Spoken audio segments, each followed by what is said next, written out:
किसी भी ईसाई के चर्च में कोई हिंदू नहीं हो सकता, किसी हिंदू के मंदिर में कोई मुसलमान नहीं हो सकता। लेकिन आप कल्पना कीजिए, पूछना चाहता हूं उनसे कि हमारे बौद्ध मंदिर में आप कैसे बैठे हैं। फिर एक क्वेश्चन आता है, ये करते हैं गौतम बुद्ध 24 अवतारों में से एक अवतार है किसके? विष्णु के। चलो मान ली, आपकी बात मान सकते हैं। वैसे तो तथागत अवतारवाद में विश्वास नहीं करते। तो मेरे साथियों, मैं पूछना चाहता हूं मंच के माध्यम से, कितने मंदिरों में गौतम बुद्ध की मूर्ति लगी हुई है? कितने मंदिरों में हमारे बौद्ध भिक्षुओं को पुजारी बनाया हुआ है? बोध गया की जो हालत सुनाने लगेंगे तो पत्थर भी आंसू बहाने लगेंगे। और कहां मर गई गैरियत इस देश के हुक्मरानों की, इसको बनाने में जमाने लगेंगे। बहुत ही आदर, मान और सम्मान के योग्य सम्मानित मंच और मेरे समक्ष उपस्थित बाबा साहब डॉक्टर भीमराव अंबेडकर को जन जन तक पहुंचाने वाले मेरे बड़े भाई राहुल नागपाल जी और समस्त साथी जो यहाँ आए हैं, उनका बहुत बहुत साधुवाद। मैं कोई वक्ता नहीं हूँ, शायर हूँ, तो कुछ पंक्तियों में अपनी बात में खत्म करने की कोशिश करूंगा, क्योंकि समय की अपनी गरिमा है। किसी भी आंदोलन के सर्वोच्च परिणाम के लिए 3 चीजें जरूरी होती हैं: नेता, नेतृत्व और नियत।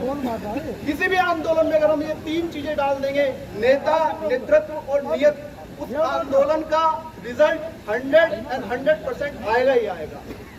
किसी कवि ने कहा था मेरे घर के कि जय पराजय से क्या होता है, यह संघर्ष है जिसमें फल छुपा होता है। और जीवन में मिले सिद्धि ये जरूरी नहीं, जीवन में मिले सिद्धि ये जरूरी नहीं, लेकिन दोस्तों संकल्प सफलता से बड़ा होता है। आज हम संकल्प लें कि प्रण खाते हैं आजादी की शाम नहीं होने देंगे और बोध गया के आंचल को नीलाम नहीं होने देंगे।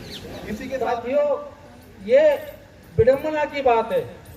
अगर मैं भारत के इतिहास की बात करूं, आजादी की पहली क्रांति की बात करूं, तो 1857 में पहली क्रांति होती है। 1947 में हमें देश आजादी मिल जाती है। 90 साल में हमें आजादी मिल गई।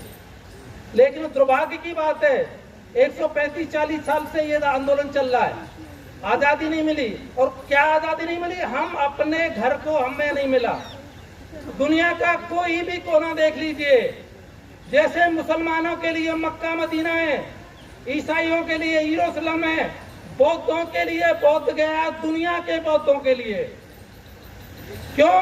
कि मानव को, जो मानव समझा जाए, पाखंडवाद से कैसे दूर किया जाए, ये मानव का दुख दूर कैसे किया जाए, ये तथागत गौतम बुद्ध ने उसी धरा पर, उसी बौद्ध मंदिर के नीचे ज्ञान प्राप्त किया था और बताया था कि ये दुनिया दुख में है, दुख का कारण है, दुख का निवारण है, दुख को दूर किया जा सकता है। और उन्होंने यह भी बताया था कि मैं मार्गदाता हूं, मोक्षदाता नहीं हूं। मैं आपको रास्ता बता सकता हूं, आपको इसके पीछे चलना पड़ेगा।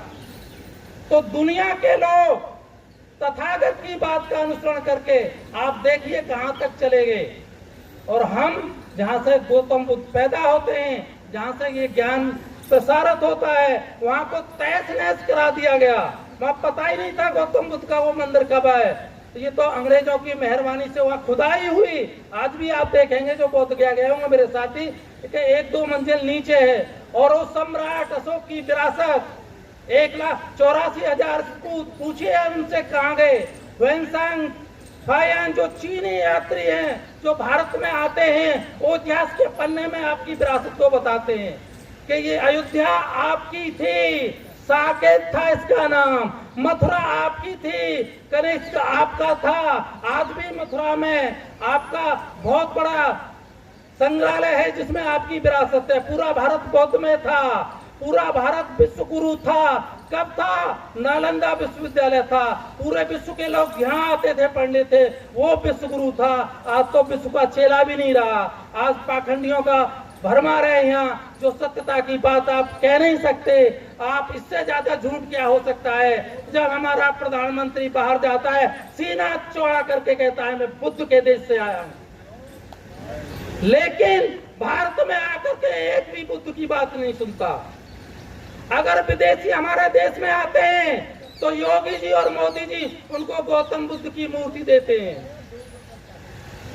आप देखिए योगी जी को तो ये बताया जाता है विदेश के लोग में भारत को बहुत तरक्की कर रहा है, वहां तो एक भिक्षु वहां का मुख्यमंत्री है, आपने देखा वो भी भगवा कपड़ा पहने हुए, यहाँ तक प्रसारित किया जाता है।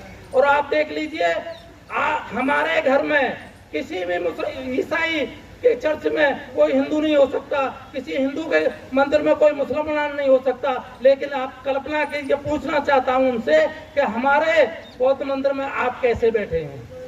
फिर एक क्वेश्चन आता है, ये करते हैं गौतम बुद्ध 24 अवतारों में से एक अवतार है किसके? विष्णु के। चलो मान ली आपकी बात मान सकते हैं, वैसे तो तथागत अवतारवाद में विश्वास नहीं करते। तो मेरे साथियों में पूछना चाहता हूं मंच के माध्यम से, कितने मंदिरों में गौतम बुद्ध की मूर्ति लगी हुई है? कितने मंदिरों में हमारे बौद्ध भिक्षुओं को पुजारी बनाया हुआ है? अगर आप अवतार मानते हैं तो क्यों नहीं लगाते? हमारे बौद्ध भिक्षुओं को वहां क्यों नहीं बैठा ले जाते?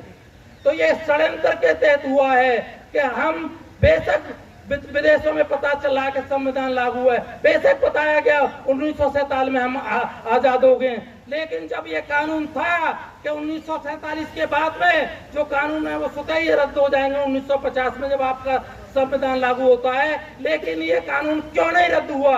ये जानबूझ करके नहीं हुआ, क्योंकि तथागत गौतम बुद्ध का जो धर्म था वो बाबा साहब ने अडॉप्ट कर लिया था। जो दबे कुचले जो लोग थे वो बाबा साहब के साथ उस गौतम बुद्ध के धर्म के ध्वजा को लेकर के चलने लगे। साथियों मैं बता दूं, क्योंकि वेदों का अगर आप जिक्र करते हैं तो वहां SC ST हिंदू धर्म में है ही नहीं। मैंने इतिहास पढ़ा है और पढ़ाया है, वहां केवल 4 वर्ण हैं, ब्राह्मण क्षत्रिय वैश्य और शूद्र अतशूद्र। SC ST का कॉन्सेप्ट ही नहीं है, हम हैं ही नहीं उसमें, हिंदू है ही नहीं। बाबा साहब ने भी संविधान में अनुसूचित जाति ऐड की है। आप देखें हमारा कोई रोल नहीं है, हम हिंदू नहीं है। तो हिंदू अब क्वेश्चन करते हैं कि तथागत से पहले आपकी संस्कृति थी, तो इसका मतलब उससे पहले हम वेदों से पहले भी तो हमारी संस्कृति थी, जब हिंदू है ही नहीं, वह वेद में है नहीं। ये ऋग्वेद की बात कर रहा हूं मैं, ऋग्वेद में 4 वर्ण हैं, जब हम वर्ण व्यवस्था में है नहीं तो हमारी यहाँ संस्कृति थी। और वो संस्कृति क्या थी दोस्तों? वो गौतम बुद्ध की संस्कृति थी, सनातन की संस्कृति थी। आज तो इन्होंने सनातन धर्म शब्द भी अडॉप्ट कर लिया जो गौतम बुद्ध का धर्म है। तो आप लोगों के माध्यम से मैं पूरा तन मन धन से इस आंदोलन के लिए समर्थन करता हूं, क्योंकि वैसे तो हम अध्यापक हैं, काफी देर बोल सकते हैं, लेकिन और भी हमारे वक्ता आए हुए हैं, उनको बोलना है। इसलिए मैं अपनी वाणी को एक शेर के माध्यम से यही समाप्त करना चाहता हूँ। खामोश न रहना मेरे हम सबरो, खामोश न रहना मेरे हम सबरो, मैं आवाज दूं तुम भी आवाज देना। जय भीम, नमो बुद्धा, जय भीम, नमो।